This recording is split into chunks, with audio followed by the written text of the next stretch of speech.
Hi guys, so I just wanted to do a video just showing, well not sh just highlighting how the business has gone over the past 3 years, because I know there was definitely some gaps in the vlogs that I've done, and also the plans for the future and what I'm currently doing now with the business.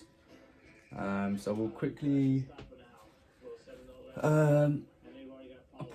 put some notes down. So when we started it, obviously I was selling my training program. So I was selling a training program to basically help people get work experience so they can obviously start, their careers. Because as you can spend 4 years doing a degree. Once you come out, you still need work experience to get a job. So we used to sell a program for $395, and that's when we first started selling it.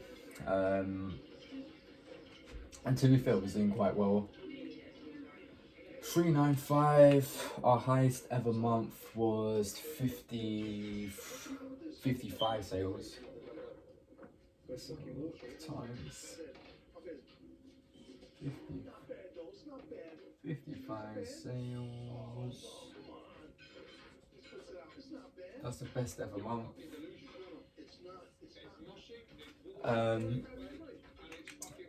But that was the only product we were selling. So this month I think we made about 22k roughly in revenue, and I think this ended up being about just over, it was about 10k, just over 10k profit, because I had 5 salespeople, obviously marketing as well. But then what happened, which is what made the business go downhill, was in the UK, once you reach the threshold of it's roughly around 85k, you start paying VAT. So VAT, value added tax, as you already know. In the UK, you can either be charged 20% on all your sales, but then you can claim VAT back on everything you spend. Or you can just do a flat fee of 12%. And at the time, I didn't really understand it. I just wanted things to be as easy as possible, so I chose 12%. 12%.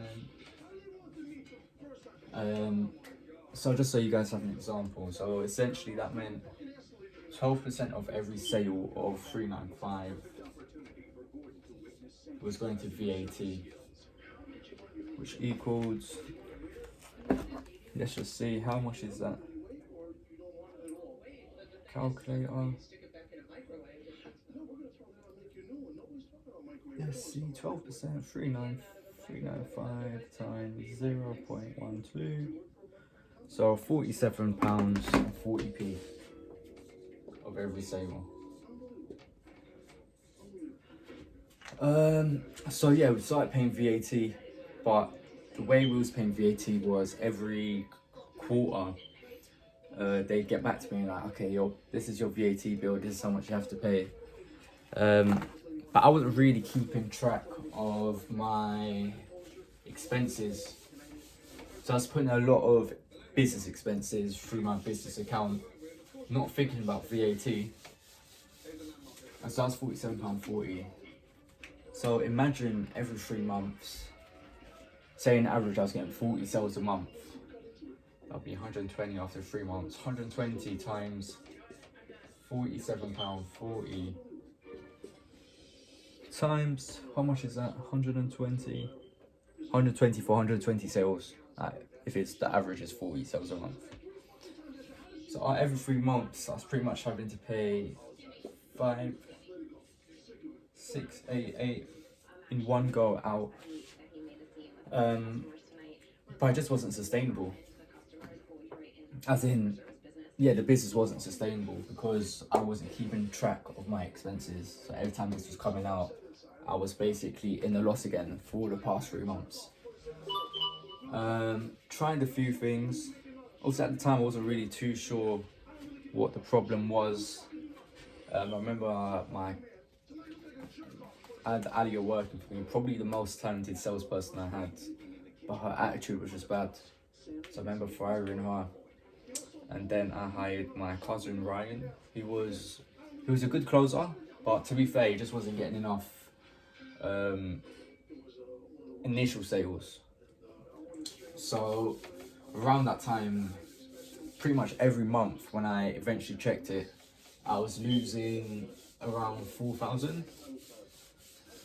And I only realised this as well when I went to Mauritius. So last year, August, I went to Mauritius. And when I was there, because obviously by then, everything was sort of automated. I had the clothes of Ryan. He was also replying to all the emails, sending the leads out. I had all my salespeople like Senfa, who could also close, you know, Rio, someone else I think, I can't remember who. So it's all automated, but yeah, when I went to Mauritius, I realised, okay, cool, we're losing money. Over the next few months, I ended up firing the mentor. So obviously that was automated as well. I had a mentor checking the work.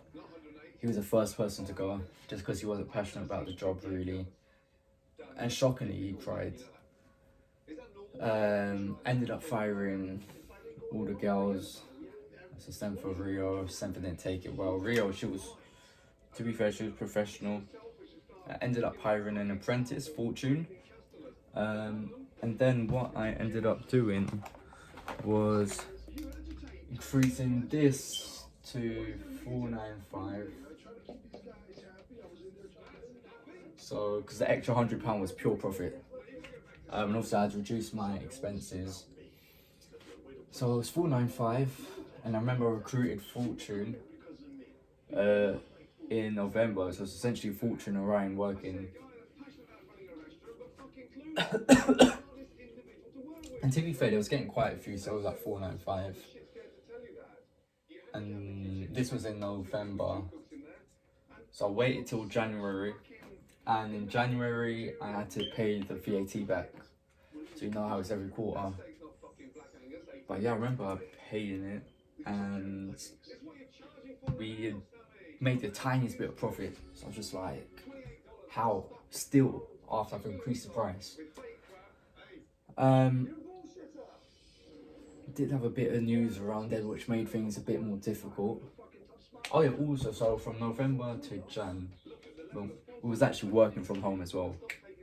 So I got rid of the office, and it's work from home. Jan paid VAT, and there was only a little amount of profit. But at the same time, I knew 495 works out. So I got the office back, we started up again. We did get a few sales runs back in the office in February. But then I found out, essentially I was expecting a child, so very unexpected. And, you know, long story short, it wasn't the best of scenarios. I mean, currently in that situation now, it's a baby cell, and it's still, what was worrying me back then has come true now. Obviously when I first found out, it was a lot. It was taking a lot of mental stress out of me. So even though I got office in Feb, I got rid of my cousin and Fortune. And yes, I still had the office until July, all the way till the end of July. But I was just going on holidays really, so I wasn't working. So yeah, haven't really been training for that whole time. And only now we've started again. So that brings us to where we are now, which I'll put in a new video because this one's already 10 minutes long. So let me